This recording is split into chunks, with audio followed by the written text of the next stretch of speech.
இன்றைய காலகட்டத்தில் அதிமுக தன்னுடைய தனித்தன்மை இழந்து விட்டது.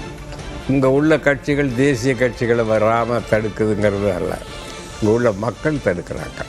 இந்த மக்களை இருமுகப்படுத்தி திமுக அதிமுக இருந்தது. இப்போ அதிமுக தன்னுடைய தனித்தன்மை இழக்கின்ற அளவுக்கு சூழ்நிலை ஏற்பட்டு பாஜக அந்த இடத்த பிடிக்கிறதுக்கு வருது. நாம் விடுதலை போராட்ட காலத்திலிருந்து இங்கே உள்ள மக்கள் டெல்லின்னா ஒரு மாதிரியாக தான் பார்ப்பாங்க. இப்போ அதனுடைய விளைவு அதிமுகவை வீழ்த்தி பாஜக அந்த இடத்தை பிடிக்க வேண்டும் என்று திட்டம் போட்டார்கள்.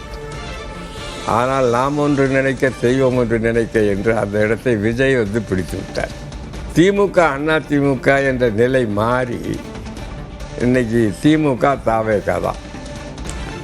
தாவேகா அதிமுகவை கபலீகரம் பண்ணிட்டாங்க. விஜய் என்ன பண்ணார், பக்குவமாக எம்ஜிஆரையும் அவங்க ஜெயலலிதா அம்மாவையும் கரெக்டாக எடுத்துட்டாரு.